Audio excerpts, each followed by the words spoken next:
আসসালামু আলাইকুম। কেরিমা কিচেন ব্লগে আপনাদের সবাইকে স্বাগত। তো সবাই কেমন আছেন? আশা করি ভালোই আছেন। তো আমি একটা রান্না নিয়ে এলাম আজকে, ডিম পেঁপে। তো ডিম পেঁপে দেখুন, পেঁপে লাগবে, এই যে একটা আলু দিয়েছি, একটু মসুরির ডাল, আর এখানে 3টে ডিম নিয়েছি, অর্ধেক করে কেটে নেব, আদা কুচি, রসুন কুচি, কাঁচা লঙ্কা, শুকনো লঙ্কা 2টো, তেজপাতা, টমেটো। তারপরে এবার রান্না করব, তখন আপনাদেরকে একে একে দেখাবো এগুলো সব কী করে ব্যবহার করব। পেঁপে আলুটা আমি কুকারে দিয়ে 2টো সিটি মেরে নেব, একটু লবণ হলুদ দিয়ে।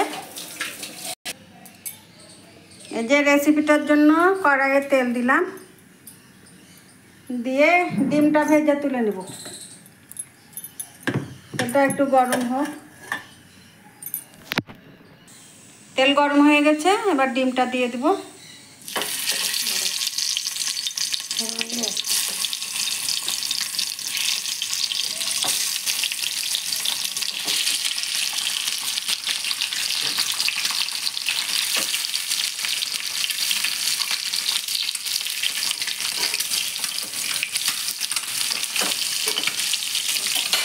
এটা এরকম করে ডিমটা ভেজে নিতে হবে, লাল লাল করে ভেজে তুলে নিতে হবে। এই যে ডিমগুলো লাল লাল ভাজা হয়ে গেছে, এবার তুলে নেব। এবার পেঁপেগুলো ভেজে তুলে নেব লাল লাল করে।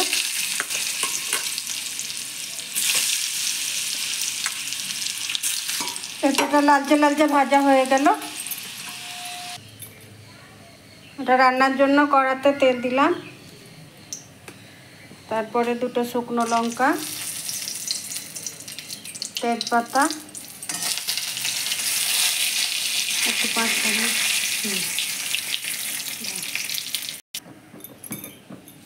একটু পাঁচফোড়ন, আদা কুচি, রসুন কুচি,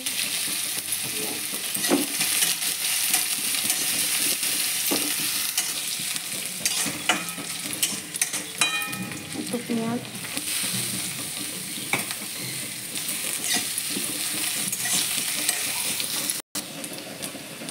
যে আমার মশলাগুলো ভাজা হয়ে গেল। এবার টমেটো,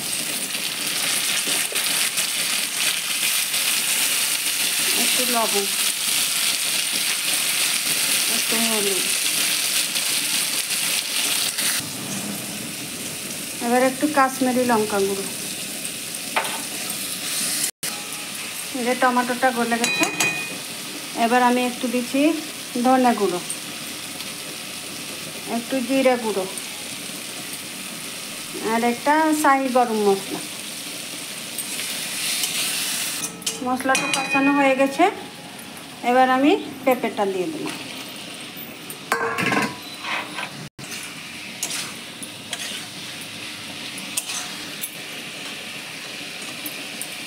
এবারে ডালটা দিয়ে দিচ্ছি।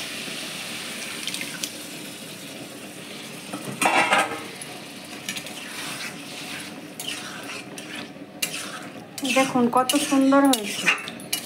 বাড়িতে লোক এলে এটা করে খাওয়াবেন, মাছ মাংস খাবে না, এটাই খাবে। অবাক হয়ে যাবে যে কিসের তরকারি এটা, বুঝতেই পারবে না। এবারে হয়ে গেছে প্রায়, এবার আমি ডিমগুলো দিয়ে দেব।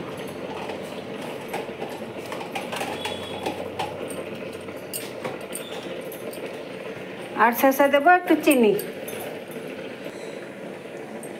একটু স্বাদ মতো চিনি। চিনিটা দিলে স্বাদটা ভালো লাগবে। এই যে কত সুন্দর হলো, কত লোভনীয়। একটা তরকারি দিয়েই ভাত খাওয়া যাবে। একটু ঝোল ঝোল রাখতে হবে। শেষে একটু ঘি ছড়িয়ে দেব।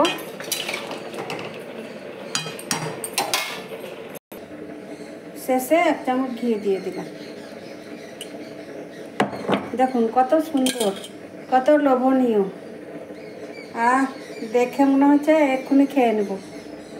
তো আমার ভিডিওটা কেমন লাগলো লাইক কমেন্ট করবেন, শেয়ার করবেন, কমেন্টে জানাবেন কেমন লাগলো। সাবস্ক্রাইব করতে ভুলবেন না। তো খুদা হাফেজ।